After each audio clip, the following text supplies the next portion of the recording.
ಬೆಂಗಳೂರಿನವರದ್ದೇ ಆದ ಕಂಪನಿ ಇದೀಗ ಜನಸ್ನೇಹಿ online car ಬಾಡಿಗೆ ಸೇವೆ ಆರಂಭಿಸಿದೆ. ರೆಂಟ್ ಅಂಡ್ ಗೋ ಕಂಪನಿಯ ಆಪ್ ಸದ್ಯ ಸೇವೆ ನೀಡುತ್ತಿರುವ ಕಂಪನಿಗಳಿಗಿಂತ ಹೆಚ್ಚು ಸರಳ ಹಾಗೂ ಸುರಕ್ಷಿತವಾಗಿದೆ. ಕಾರು ಬಾಡಿಗೆ ಸೇವೆಯನ್ನು ಶೇರಿಂಗ್ ಆಧಾರದ ಮೇಲೆ ಕೂಡ ನೀಡಬಹುದು. ಬೆಂಗಳೂರಿನ ಖಾಸಗಿ ಹೋಟೆಲ್ನಲ್ಲಿ ನಡೆದ ಸಮಾರಂಭದಲ್ಲಿ ಅವಧೂತರಾದ ವಿನಯ್ ಗುರೂಜಿ ಈ ನೂತನ ಸೇವೆಯನ್ನು ಲೋಕಾರ್ಪಣೆಗೊಳಿಸಿದರು. ಕಳೆದ 10 ವರ್ಷಗಳಿಂದ ಸಾರಿಗೆ ಉದ್ಯಮದಲ್ಲಿರುವ ಈ ಟ್ರಾವೆಲ್ ಮೇಟ್ ಕಂಪನಿಯು ಹೊಸ ಸೇವೆ ಇದಾಗಿದ್ದು, ಇದು ಅತ್ಯಂತ ಗ್ರಾಹಕ ಸ್ನೇಹಿಯಾಗಿದೆ ಎಂದು ವಿನಯ್ ಗುರೂಜಿ ಕಂಪನಿಗೆ ಹೇಳಿದರು. ಬೆಂಗಳೂರಿನ ತೀವ್ರ ಒತ್ತಡದ ಸಂಚಾರ ದಟ್ಟಣೆಗೆ ಈ ಆಪ್ ಪರಿಹಾರ ನೀಡುವಲ್ಲಿ ಮಹತ್ವದ ಹೆಜ್ಜೆ ಇಡಲಾಗಿದೆ ಎಂದು ವಿನಯ್ ಗುರೂಜಿ ಅಭಿಪ್ರಾಯ ವ್ಯಕ್ತಪಡಿಸಿದರು. ಈ ಟ್ರಾವೆಲ್ ಮೇಟ್ ಸಂಸ್ಥೆಯ ಮುಖ್ಯಸ್ಥ ಸಂತೋಷ್ ಮಾತನಾಡಿ, ರೆಂಟ್ ಅಂಡ್ ಗೋ ಆಪ್ ಸುಲಭ ಬಳಕೆಯ ಸುರಕ್ಷಿತ ಸಾಧನವಾಗಿದೆ ಎಂದರು. ಚಾಲಕರು ತಮಗೆ ಬೇಕಾದ ರೀತಿಯಲ್ಲಿ ಮಾರ್ಗ ಬದಲಾವಣೆಗೆ ಅವಕಾಶ ಇರುವುದಿಲ್ಲ. ಜೊತೆಗೆ ಪ್ರಯಾಣಿಕರು ಶುಲ್ಕ ಪಾವತಿಸಿದ ಕೂಡಲೇ ತೆರಿಗೆ ಸಂದಾಯ ಸಹ ಆಗುತ್ತದೆ. ಇದರಿಂದ ಸರ್ಕಾರಕ್ಕೆ ತೆರಿಗೆ ವಂಚನೆ ಆಗುವುದನ್ನು ತಡೆಯಲು ಸಾಧ್ಯವಾಗುತ್ತದೆ ಎಂದು ವಿವರಿಸಿದರು. ರಾಜ್ಯ ಸರ್ಕಾರದ ಸಾರಿಗೆ ಇಲಾಖೆಯ ಕಾರ್ಯದರ್ಶಿ ಡಾಕ್ಟರ್ ಎನ್.ವಿ. ಪ್ರಸಾದ್ ಹಾಗೂ ಮಹಿಳಾ ಮತ್ತು ಮಕ್ಕಳ ಕಲ್ಯಾಣ ಇಲಾಖೆಯ ಕಾರ್ಯದರ್ಶಿ ಡಾಕ್ಟರ್ ಜಿ.ಸಿ. ಪ್ರಕಾಶ್ ಸೇರಿದಂತೆ ಹಲವು ಗಣ್ಯರು ಈ ಸಂದರ್ಭದಲ್ಲಿ ಉಪಸ್ಥಿತರಿದ್ದರು. I think some of the people have traveled, and I think we've all gone to the airport, but everything is high tech. But when you want a car, you still have people saying taxi veka sir, taxi veka, right? And if you want even your family member to travel, we don't know if a reliable car service or if something that is easy to use is available, right? Today we are having everything on tech, right? You can order groceries in 4 or 5 minutes, and I think as a company we have been in this business for over 20 years, and it was just fair to think that we should come up with a technology that will try and solve that problem. We do have technologies in the market today, but I think what we're going to show over here is something that is going to uh, solve every bit, right? From 2008 to till date. So it was started with a small company. Santosh started long back with employee transportation, there was a school transport, small fleet, a few MNC clients, and more importantly, it was a cash flow positive company, and it was running slow and steady growth. And it took good 10 years to stabilize and to reach to the next orbit. So what happened in 2019?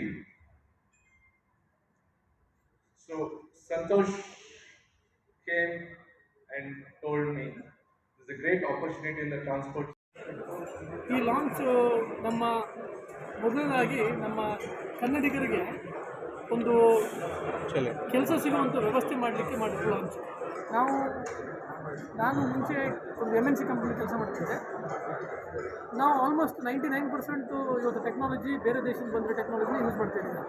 ಹಾಗಾಗಿ ನಮ್ಮದೇ ಒಂದು technology ಯಾಕೆ ನಾವು start ಮಾಡಬಾರ್ದು, ನಮ್ಮಲ್ಲಿರುವ ಯುವಕರಿಗೆ ಡ್ರೈವರ್ಸ್ಗಳಿಗೆ ಒಂದು help ಆಗುವಂಥದ್ದು, ಅವರ ಕನ್ನಡಿಗರ ಭಾಷೆಯಲ್ಲಿ ಅರ್ಥ ಆಗುವಂಥ ಆ್ಯಪ್ ಯಾಕೆ ಮಾಡಬಾರ್ದು ಅಂಥೇಳಿ ಇದೊಂದು 2-3 ವರ್ಷ ಮುಂಚೆಯಿಂದ ಯೋಚನೆ ಮಾಡಿ ಆ ಯೋಜನೆಗೆ ಚಾಲನೆ ಕೊಟ್ಟು ಇವತ್ತು ಆ ಆ್ಯಪನ್ನ ನಾವು ಲಾಂಚ್ ಮಾಡಿದ್ವಿ. ಇದರಿಂದ ಉಪಯೋಗ ಏನಾಗ್ಬೋದು ಅಂತಂದರೆ, ಬೇರೆ ಬೇರೆ ರಾಜ್ಯದಿಂದ ನಮ್ಮ ಕರ್ನಾಟಕಕ್ಕೆ ಆ್ಯಪ್ ಮೂಲಕ ಬಿಸ್ನೆಸ್ ಮಾಡಲಿಕ್ಕೆ ಹೊರ ರಾಜ್ಯದಿಂದ ಜನ ಬರ್ತಿದ್ದಾರೆ. ಒಳ್ಳೆಯದೇ, ಖುಷಿ ನಮಗೇನು ತಪ್ಪು ಅಂತ ಹೇಳ್ತಾ ಇಲ್ಲ. ಬಟ್ ಎಲ್ಲೋ ನಮ್ಮಲ್ಲೇ ಇರುವ ನಮ್ಮ ಇಲ್ಲಿನ ಲೋಕಲ್ ಜನರಿಗೆ ಅದು ಸಿಗ್ತಾ ಇಲ್ಲ. ಆಯೋಜನೆ ಮಾಡುವಂಥ ಒಂದು ಆ್ಯಪ್ ಮೂಲಕ ಅವರಿಗೆ ಕೆಲಸ ಮಾಡಲಿಕ್ಕೆ ಆಪರ್ಚುನಿಟಿ ಸಿಗ್ತಾ ಇಲ್ಲ. ಯಾಕಂದರೆ ಕಾಲಕ್ರಮೇಣ ಬೆಂಗಳೂರು ಇವಾಗ ಬಿಡದಿ ತನಕ ಗ್ರೋ ಆಗಿದೆ, ಈ ಕಡೆ ಎಲೆಕ್ಟ್ರಾನಿಕ್ ಸಿಟಿ ದಾಟಿ ಗ್ರೋ ಆಗ್ತಿದೆ. ಹಾಗಾಗಿ ಈ ಒಂದು ಆಪರ್ಚುನಿಟಿ ನಮ್ಮ ಡ್ರೈವರ್ಸ್ ಬಾಂಧವಗಳಿಗೆ ಈ ಆ್ಯಪ್ ಮೂಲಕ ಅವ್ರಿಗೆ 100% ಬಿಸ್ನೆಸ್ ಸಿಗುವಂಥ ಯೋಜನೆ ಇದೆ. ಸೊ ಇದರಲ್ಲಿ 20-30% ಕಮಿಷನ್. ಇಲ್ಲಿ ಬಂದಮೇಲೆ ಗೊತ್ತಾಯಿತು ಆ್ಯಪ್ ಪ್ರೋಗ್ರಾಮ್ ಅಂತ. This is my project in final year B. ಖುಷಿ ಆಯಿತು. ಯಾರು ಹೂ ಡೆವಲಪ್ ದಿಸ್?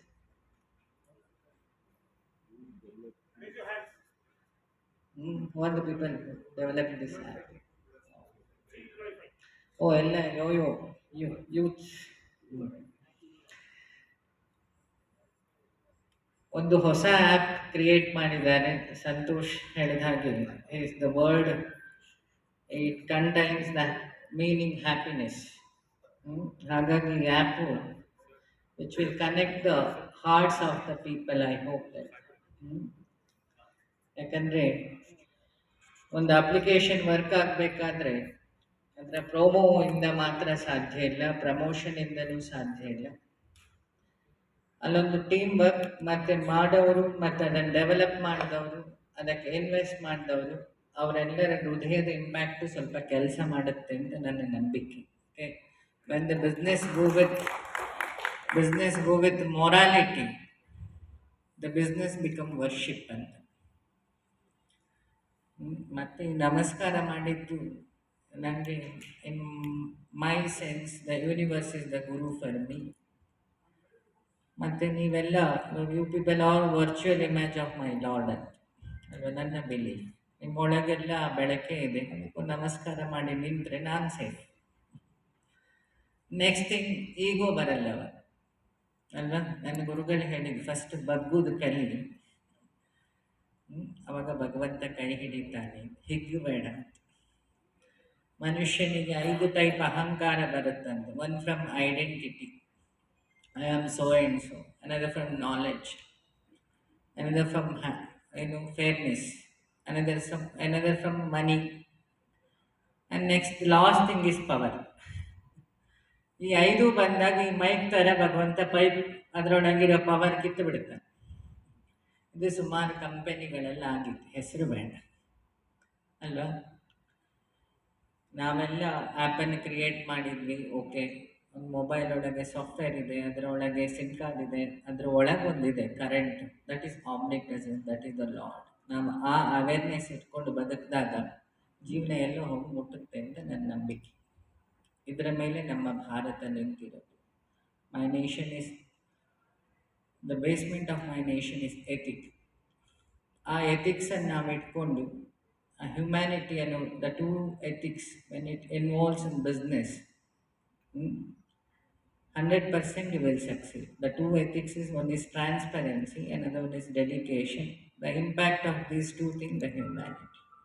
ಮನುಷ್ಯತ್ವದಿಂದ ನಾವು ವ್ಯವಹಾರವನ್ನು ಮಾಡಿದಾಗ ವ್ಯಾವಹಾರಿಕ ಪಾರಮಾರ್ಥಿಕ ಆಗುತ್ತೆ ಅನ್ನೋದು ನನ್ನ ನಂಬಿಕೆ ಅಲ್ಲ. ಸೊ ಎಲ್ಲ ಸಂತೋಷನ ಟೀಮ್ ನನಗೆ ಚೆನ್ನಾಗಿ ಪರಿಚಯ. ದೇ ಆರ್ ಲೈಕ್ 3 roses, ರುಚಿ, ಬಣ್ಣ, ಶಕ್ತಿ. ಯಾಕೆ ಎಲ್ಲರೂ ಸೇರಿದಾಗ ಏನೋ ಒಂದಾಗೋದು ಅಲ್ವಾ. ಈ ರಾಮಾಯಣ ಆಗ್ಬೇಕಾದ್ರೂ ಎಲ್ಲ ಸೇರಬೇಕಾಯ್ತು, ದೇಶ ಸರಿ ಹೋಗ್ಬೇಕಾದ್ರೂ ಎಲ್ಲರೂ ಸೇರಬೇಕು. ಈ ಟ್ರಾಫಿಕ್ ಆಗಿದ್ದು ಹೇಗೆ? ನಾನು ಬರ್ತಾ ಲೇಟ್ ಆಯಿತು, ಸಂತೋಷ ಹೇಳಿದೆ ಎಲ್ಲ ವೆಯ್ಟ್ ಮಾಡ್ತಾ ಇದ್ದಾರೆ. ನಾನು ಹೇಳಿದೆ, ನೋಡು ನನಗೆ 7 ಗಂಟೆ ಅಂತ ಹೇಳಿದ್ರೆ ನಾನು ಶಿಸ್ತಲ್ಲಿ 7 ಗಂಟೆಗೆ ಬಂದಿದ್ದೀನಿ, ಆದರೂ ನಿಮ್ಮ ಟ್ರಾಫಿಕ್ಕಿನ ದಯೆಯಿಂದ ನನಗೆ ಸ್ವಲ್ಪ ಲೇಟ್ ಆಯಿತು ಇಲ್ಲಿ ತನಕ ಅಂತ. ಸೊ ನಮ್ಮ ಇದನ್ನು ಸಾಫ್ಟ್ವೇರ್ ಡೆವಲಪ್ ಮಾಡಿದ್ದು ಗೈಸಿಗೆ ನನ್ನೊಂದು ರಿಕ್ವೆಸ್ಟ್, ಒಂದು ಸಾಫ್ಟ್ವೇರ್ ಡೆವಲಪ್ ಮಾಡಿ ಟ್ರಾಫಿಕ್ ಕಂಟ್ರೋಲ್ ಆಗಲಿಕ್ಕೆ ಬ್ಯಾಂಗ್ಳೂರಲ್ಲಿ ಅಲ್ಲ. It will controls graphic, not traffic ಅಲ್ವಾ. ಈಗಷ್ಟೇ ನಮ್ಮ ಕಮಿಷನರ್ ಹೇಳಿದರು, ಬ್ಲೈಂಡ್ಸಿಗೆ ಏನಾದ್ರು ಮಾಡಿದರೆ. ನನಗೆ ತಲೆ ಹೋಗಿರಲಿಲ್ಲ ಐಡಿಯಾ, ಈಗ ಹೋಯ್ತು ಅವ್ರು ಹೇಳಿದಾಗ. ಹೌದು, ನಮ್ಮ ಎಂಡ್ ಆಫ್ ಬ್ಲೈಂಡ್ಸ್ ಎಲ್ಲ ಏನು ಮಾಡಬೇಕಾಗತ್ತೆ? ಬೇರೆ ಅವರಿಗೊಂದು ಆಲ್ಟರ್ನೇಟಿವ್ಸ್ ಬೇಕು. ಸೊ ಅವರು ಹೇಳಿದ್ರು, ಅದಕ್ಕೆ ಅವರಿಗೆ ಅರ್ಥ ಆಗುವ ಆಲ್ಟರ್ನೇಟಿವ್ನ ಕ್ರಿಯೇಟ್ ಮಾಡಿದರೆ ಇಟ್ ವಿಲ್ ಸಪೋರ್ಟ್ಸ್. ಖುಷಿ ವಿಚಾರ, ಇಷ್ಟು ಸಣ್ಣ ಏಜಲ್ಲಿ ಆ್ಯಪ್ ಚೆನ್ನಾಗೇ ಇದೆ, ರೆಂಟ್ ಅಂತ ಉಂಟು. ನಾವು ಬರ್ತಾನೆ ಸಂತೋಷಂಗೆ ಹೇಳಿದೆ, ಫ್ರೀ ಅಂತಿಲ್ಲಲ್ಲ, ಖುಷಿ ಪಡುವಂತ ಅಲ್ವಾ. ನಮಗೆಲ್ಲ ಫ್ರೀ ಕೊಟ್ಟು ಕೊಟ್ಟು ಕೊಟ್ಟು ಎಲ್ಲವೂ ಫ್ರೀ ಆದರೆ ಒಳ್ಳೆಯದಾಗಲಿ. ಒಂದು ಹೊಸ ಪ್ರಯೋಗ ಮಾಡಿದ್ದೀನಿ. ಇದು 2ನೇ ಆ್ಯಪ್ ನಾನು ಬ್ಯಾಂಗ್ಳೂರಲ್ಲಿ ಲಾಂಚ್ ಮಾಡ್ತಾ ಇರೋದು, ವೆಹಿಕಲಿಗೆ ಸಂಬಂಧಪಟ್ಟಿದ್ದು ಈ ವರ್ಷದಲ್ಲಿ. ಎಲ್ಲರನ್ನ ಕನೆಕ್ಟ್ ಮಾಡಲಿ, ಟ್ರಾಫಿಕ್ ಗಲಾಟೆ ಇಲ್ಲದೆ, ಗ್ರಾಫಿಕ್ ಗಲಾಟೆ ಇಲ್ಲದೆ. ಲೈಫ್ ಅನ್ನೋದೊಂದು ಟ್ರಾವೆಲಿಂಗ್ ಇಲ್ಲ. ನಮ್ಮ ಇಡೀ ಜರ್ನಿಯು ಇಟ್ಸ್ ಎ ಟ್ರಾವೆಲ್. ಅದರಲ್ಲಿ ಹ್ಯಾಪಿನೆಸ್ ಇದೆ, ಹಂಪಿದ್ದ ಹಾಗೆ ದುಃಖವೂ ಇದೆ, ಸ್ವಲ್ಪ ಫೇಲ್ಯೂರ್ಸ್ ಇದೆ, ಸ್ಪೀಡ್ ಬ್ರೇಕರ್ಸ್ ಇದೆ. ಇದನ್ನೆಲ್ಲ ದಾಟಿ ಕಾನ್ಫಿಡೆನ್ಸ್ ಆದ ಡ್ರೈವ್ ಮಾಡ್ಕೊಂಡು ಹೋದರೆ you will reach the destiny. This is the fact. ಹಾಗೆ ಎಲ್ಲ ಹುಡುಗರು ಬೆಳೀರಿ, ಹೊಸ ಹೊಸ ಎಂಟರ್ಪ್ರಿನರ್ಗಳು ಕ್ರಿಯೇಟ್ ಆಗಲಿ, ಎಲ್ಲರೂ ಇದಕ್ಕೆ ಇನ್ವೆಸ್ಟ್ ಮಾಡಿ. ಯಾಕೆಂದರೆ ಒಂದು ಸಣ್ಣ ಯೂತ್ಸ್ ಎಲ್ಲ ಸೇರಿ ಒಂದು ಹೊಸ ಪ್ರಯೋಗ ಮಾಡಿದಾಗ ನಾವು ಅವರಿಗೆ ಬೆನ್ನು ತಟ್ಟಬೇಕು. ಅದು ಜನ ಆಗಿರಲಿ ಅಥವಾ ಗೌರ್ಮೆಂಟಿಂದ ಆಗಲಿ. ಸೊ ಹಾಗೆ ಮಾಡಿದಾಗ ಅವರು ಹೊಸ ಹೊಸ ಪ್ರಾಜೆಕ್ಟ್ ಮಾಡ್ತಾರೆ. ಈಗಲ್ವಾ ಎಲ್ಲ ಟಾಪರ್ಗಳೆಲ್ಲ ಎಲ್ಲಿದ್ದಾರೆ ಅಂದರೆ ಹೊರದೇಶದಲ್ಲಿ ಸ್ಲೇವಿಸಮಲ್ಲಿ ಇದ್ದಾರೆ. ಎಲ್ಲ ಟಾಪರ್ ಅಲ್ವಾ.